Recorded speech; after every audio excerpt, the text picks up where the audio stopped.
All right, Unexplained ones, welcome back to All Things Unexplained.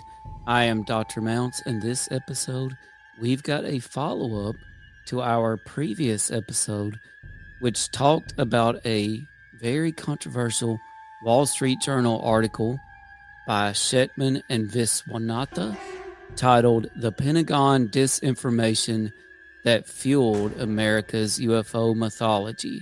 That came out June 6, 2025. There have been some updates since that article that we're going to get into this episode. And just days after the Wall Street Journal article dropped, a very similar video was released by the New York Post from one Stephen Greenstreet titled "Bombshell." Pentagon created fake UFO evidence, promoted false alien stories. That was on June 11th, 2025. Is it really a bombshell? Let's find out. Stay tuned. I am here to discuss the so-called flying saucers. We know now that in the early years of the 20th century, this world was being watched closely by intelligences greater than man's. Did the CIA write Wind of Change by the Scorpions?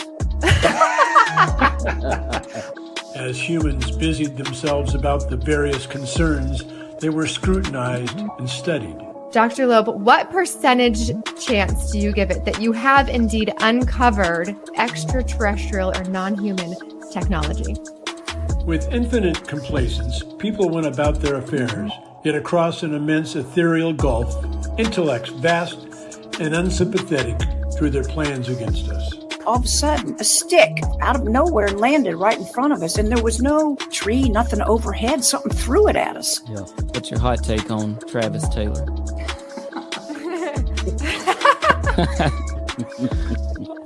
I've got an exclusive for you guys if you want it about the Alaska. We do. Okay. Dr. Taylor was revealed to be the chief scientist of the UAP task force with the Pentagon. All things unexplained. So some of that, I think, sir, we'll save for closed session. So again, this episode, we've got some updates to that Wall Street Journal Disinformation article that was written by Shetman and Viswanatha.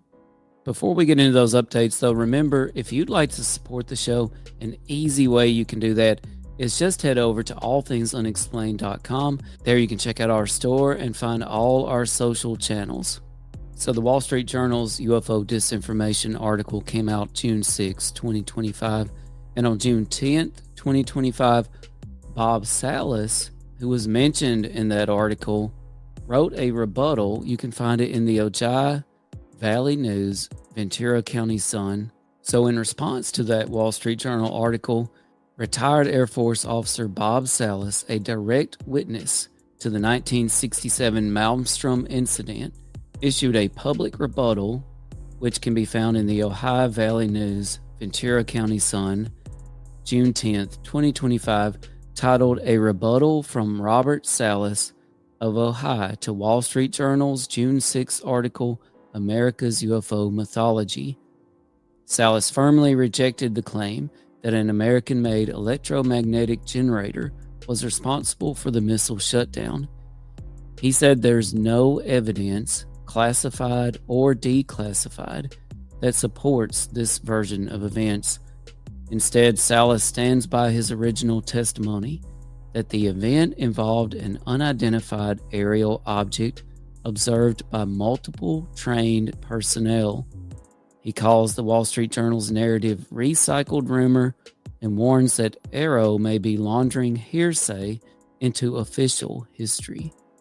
Ultimately, Bob Salas calls for transparency, urging authorities to name their sources, release documents, and stop burying real whistleblower accounts under anonymous claims and vague sketches.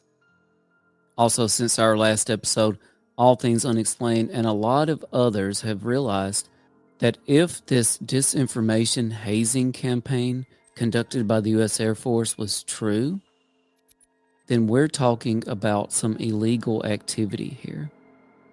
It is almost certainly illegal for the Air Force to run a disinformation campaign against its own officers and against the public.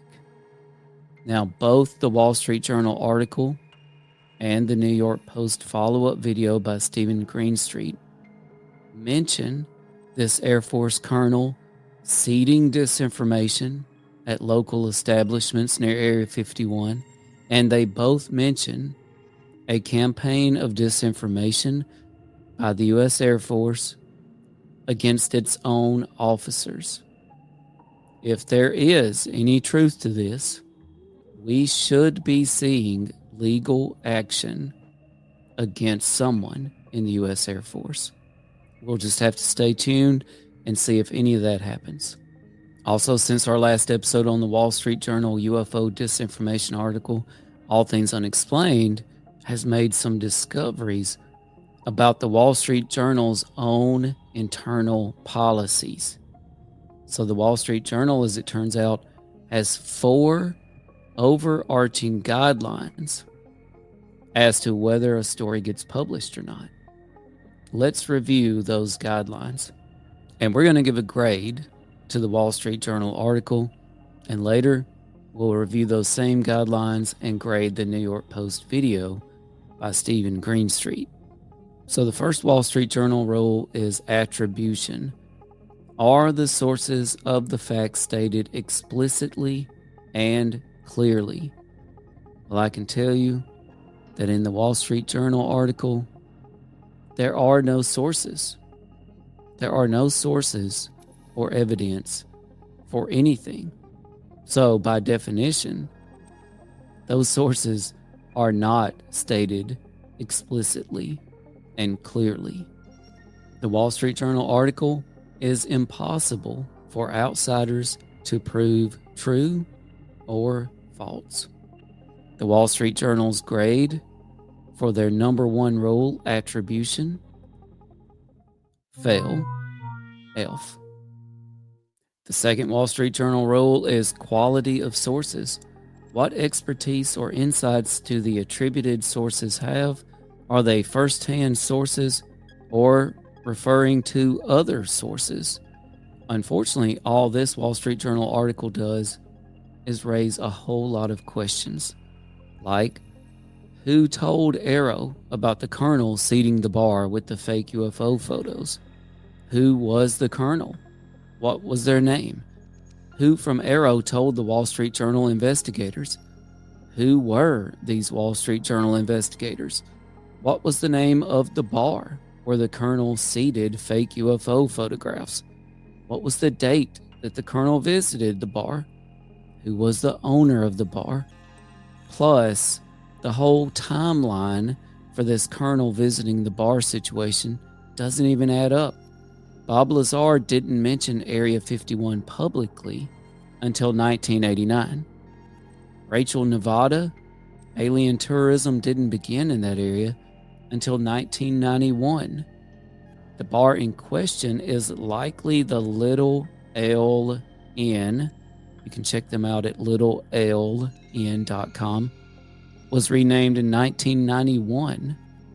The Wall Street Journal says this disinformation operation happened in the 1980s. And the New York Post video by Stephen Greenstreet, which we're going to get into, says that this situation happened at tourist spots, but those tourist spots didn't even exist yet in the 1980s. What grade does the Wall Street Journal receive for quality of sources? Fail, F. I want everybody to remember the Little L Inn and this story about a colonel seeding fake UFO photographs in the 1980s, because we intend to do a follow-up episode focusing just on this event. So you're going to want to stay tuned for that in upcoming All Things Unexplained episodes. Make sure to subscribe on YouTube or follow us on whatever podcast app you listen to so that you never miss a new episode. The Wall Street Journal's third rule is tone. Does the language and choice of words introduce bias to the story? Well, the Wall Street Journal article was chock full. One example is this sentence To this day, Salas believes he was party to an intergalactic intervention to stop nuclear war. The article is full of sarcastic statements like that about all kinds of things, especially, though, about UFO experiencers. So what grade does the Wall Street Journal get for tone? Fail. F. The Wall Street Journal's fourth and final rule for judging their own stories is practices no surprise journalism.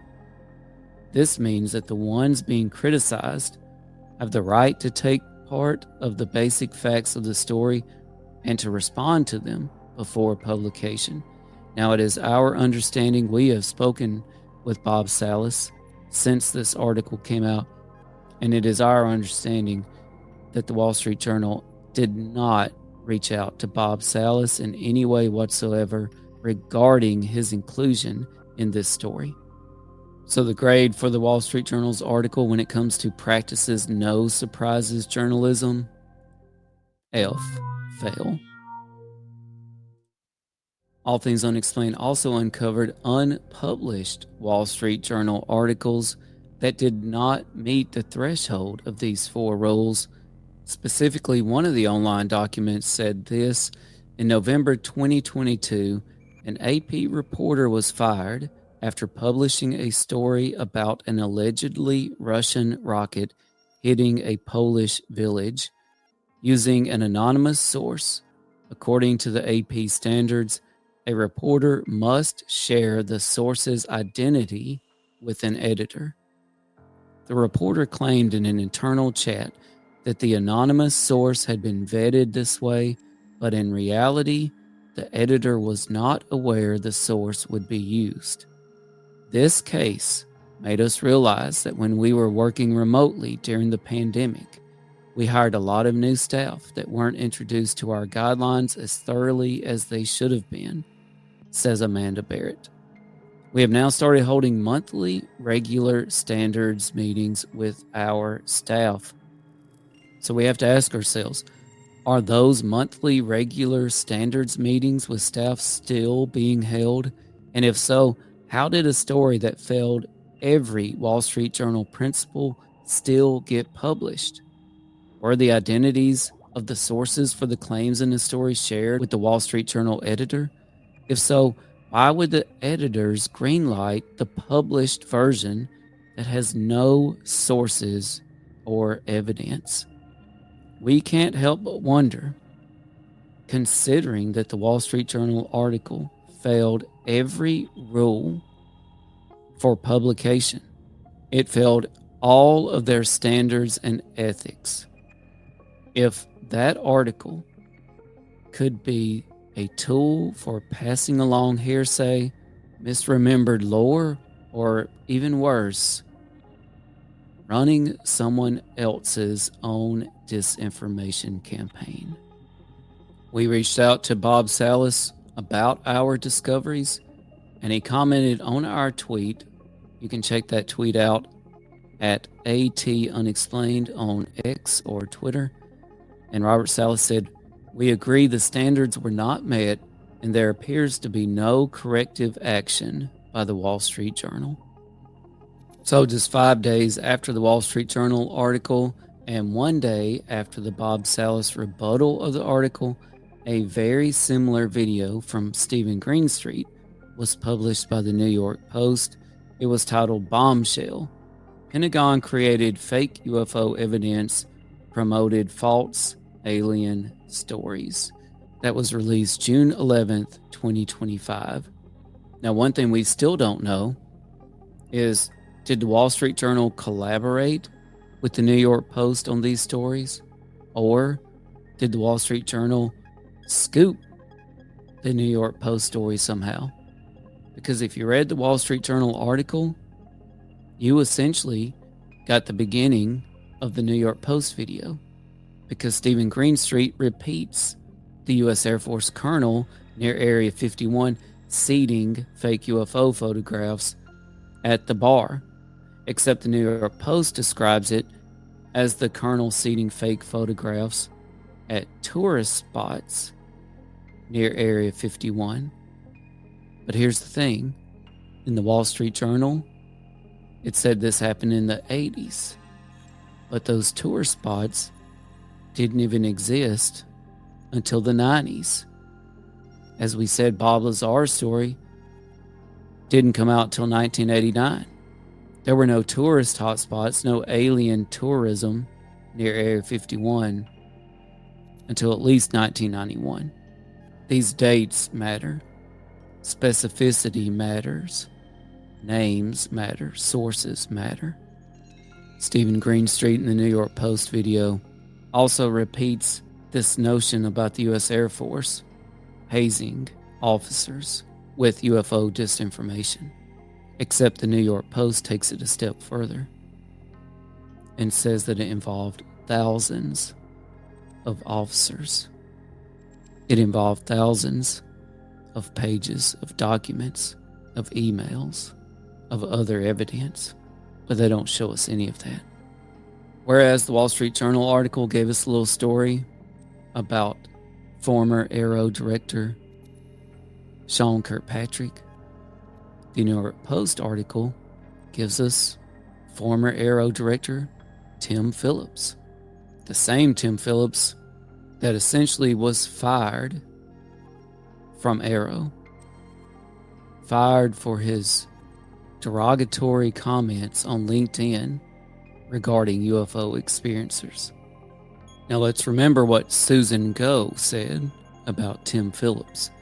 Susan Go is the strategic planner and spokesperson at the U.S. Department of Defense, and she had this to say: Tim Phillips is no longer with AARO. His views are his own and do not necessarily reflect the official policy or position of the Department of Defense or the U.S. government. So is anything from Tim Phillips regarding what's happening at AARO really a bombshell? Take it with a grain of salt. I want to remind everyone that everything I mentioned in the video, you can find the links to these in the show description. I encourage you to check all of them out. Just like in the Wall Street Journal article by Shetman and Viswanatha, Stephen Greenstreet's video does not give any names of the U.S. Air Force parties involved. The fake photographs that it says the colonel took to tourist attractions near Area 51 are not provided. The name of the colonel, not provided. The exact dates, not provided.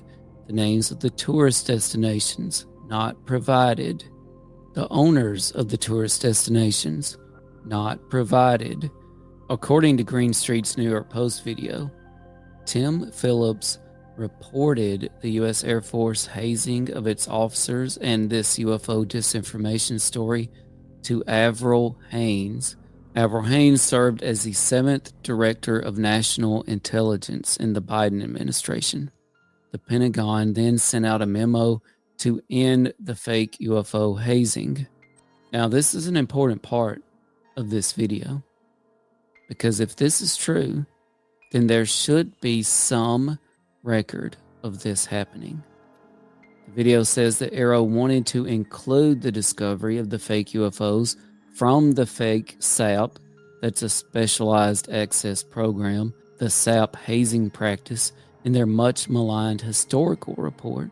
But because the U.S. Air Force simply asked them not to, they didn't.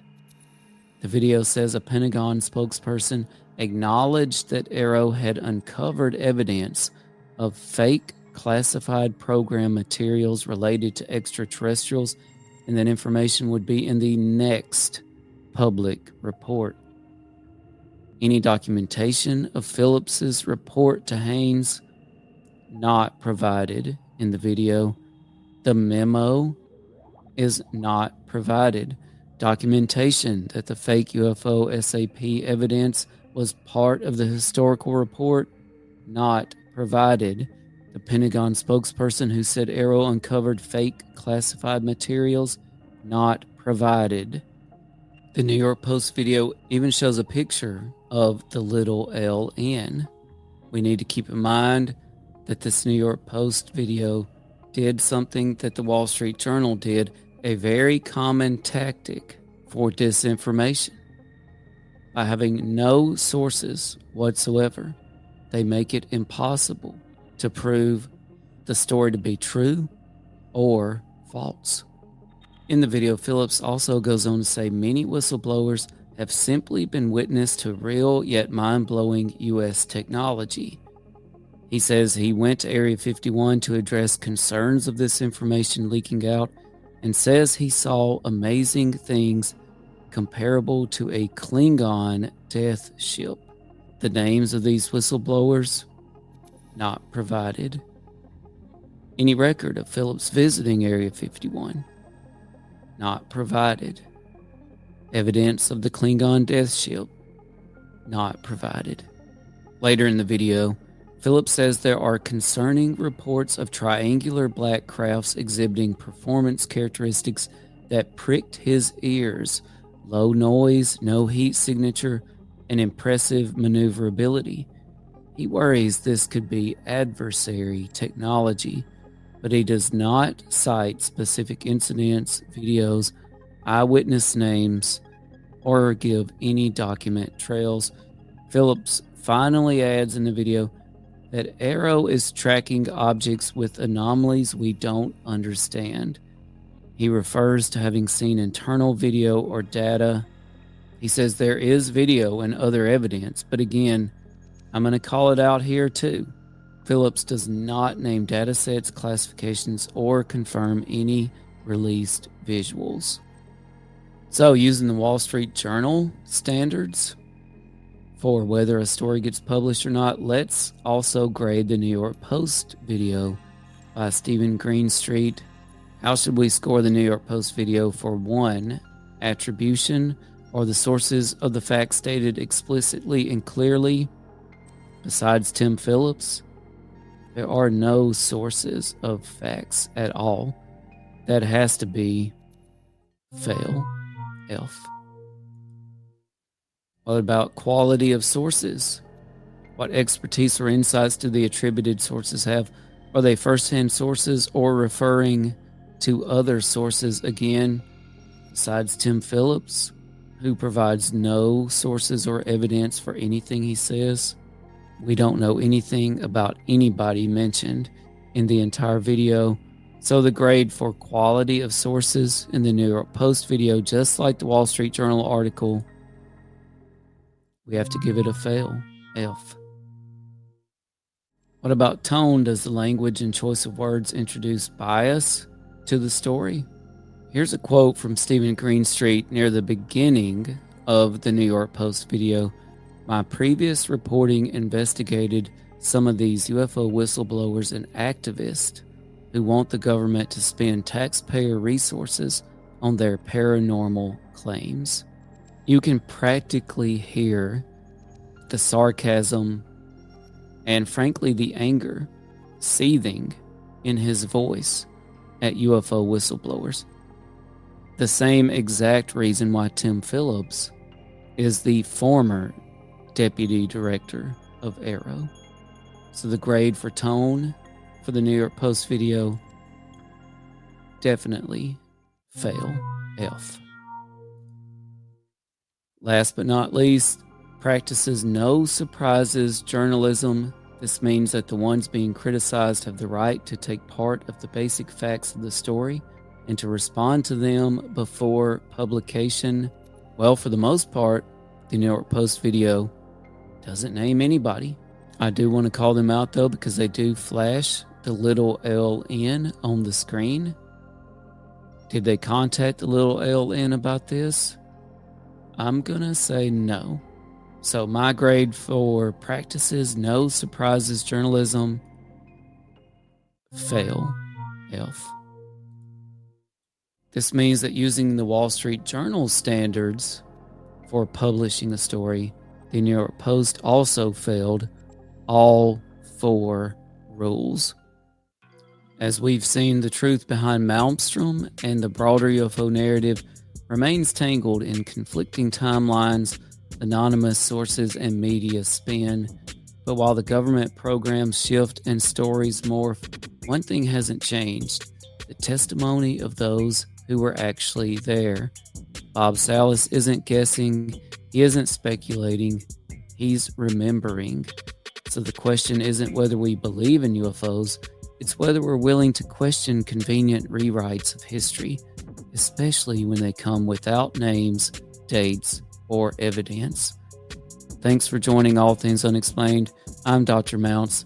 Stay curious, stay grounded, and if you've still got your shades off, it might be time to put them back on. Thanks, everybody. I am here to discuss the so-called flying saucers. We know now that in the early years of the 20th century, this world was being watched closely by intelligences greater than man's. Did the CIA write Wind of Change by the Scorpions?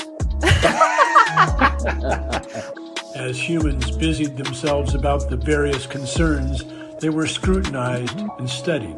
Dr. Loeb, what percentage chance do you give it that you have indeed uncovered extraterrestrial or non-human technology? With infinite complacence, people went about their affairs, yet across an immense ethereal gulf, intellects vast and unsympathetic threw their plans against us. All of a sudden, a stick out of nowhere landed right in front of us, and there was no tree, nothing overhead. Something threw it at us. Yeah. What's your hot take on Travis Taylor?